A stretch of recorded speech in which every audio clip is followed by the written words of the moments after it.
But the Prophet sallallahu ta'ala alayhi wasallam informed us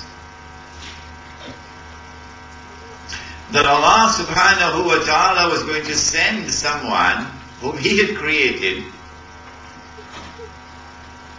and with whom to whom He had endowed tremendous power, tremendous versatility. Someone who would impersonate the Messiah and would deceive Banu Israel. That someone was known as Dajjal, the false Messiah, or Al-Masih al-Dajjal. In order for him to successfully complete his mission, Dajjal, number one, would have to liberate the Holy Land of non-Jewish rule. Number two, Dajjal would have to bring the Jews back to the Holy Land from wherever they were. Number three, Dajjal would have to restore the state of Israel. And number four, Dajjal will have to take that state of Israel to a status where it will become the ruling state in the world. And that is about to happen. That is about to happen. When that happens, then Dajjal has accomplished his mission, provided that Banu Israel is convinced this is the return of the golden age. And so Dajjal has to operate by way of deception. This is why he has a PhD in deception. In order to fulfill this mission, the Prophet sallallahu ta'ala alayhi wasallam explained to us some of the strategies of Dajjal, through which mankind would be enslaved. And one people will be able to rule the world. Rule the world. That method for the enslavement of mankind is the economic enslavement of mankind. It is done through something called riba. He said, sallallahu ta'ala alayhi wasallam, that the age of Dajjal would be the age of kathratu riba. Namely, riba will take control of the economy around the world. The age of Dajjal will also be the age when he would control the climate. He would stop the rain from falling. Not because he discovers a new methodology of climatology, but rather through something called dukhan, smoke. Environmental pollution emerges, and that environmental pollution causes climatic change. Ask Lahore. They're praying for rain in Lahore, and they'll tell you about how climatic change can come about in consequence of environmental pollution. One more statement about Dajjal, and we're ready to start. He said, sallallahu ta'ala alayhi wasallam, that the last people to come out to Dajjal, the false Messiah, the Antichrist, would be women.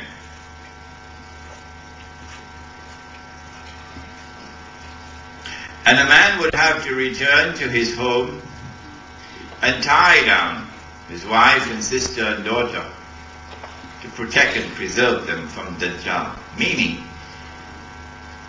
they're going to be so brainwashed. There's going to be something like a hypnotic spell upon them that you cannot penetrate them.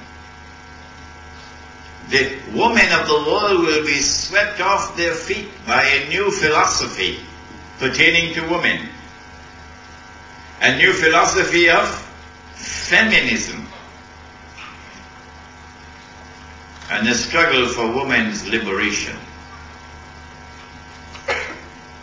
This is the age of Dajjal and the final stage of the age of Dajjal. With those preliminary observations, let us now begin our subject. The story that I have to tell you. The Prophet ﷺ has just completed the Hajj, the first and the last Hajj he ever performed. He gives the sermon or the khutbatul wida. And then revelation comes down, which every Muslim knows, in which Allah subhanahu wa ta'ala announces, Al-yawm akmaltu lakum deenakum. I've completed my job. I've completed my job. The religion is now perfected. So we thought that this was the end when this revelation came down. But no.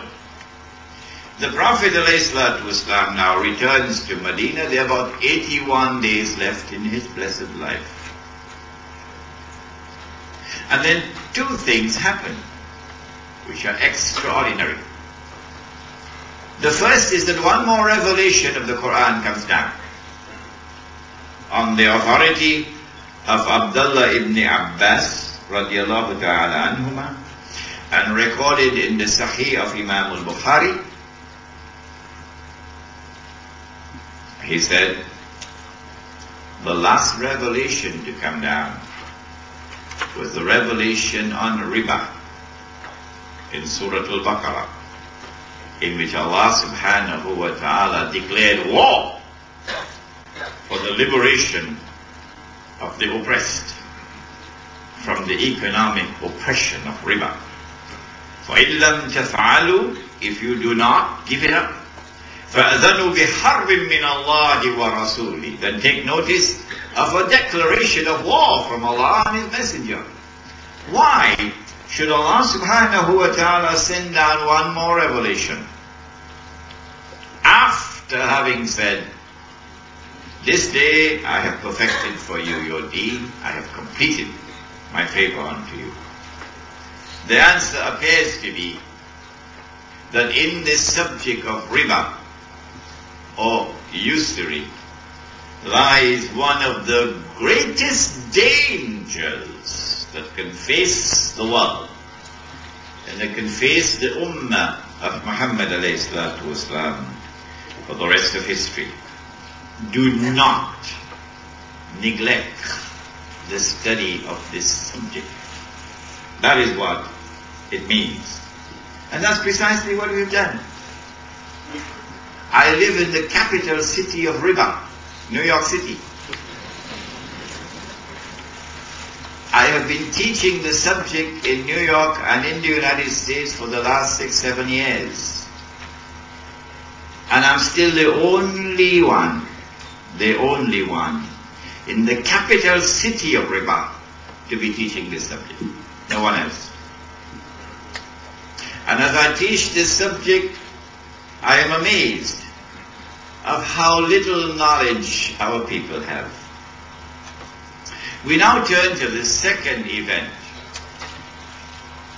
which is the subject of our talk tonight.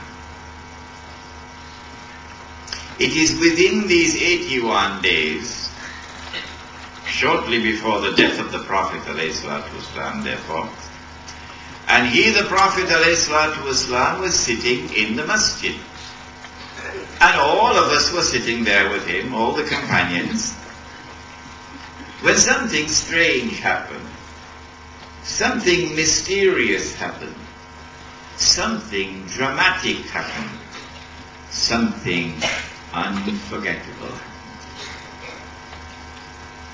A stranger entered into the masjid. He was dressed all in white, and his hair was black. No one knew him.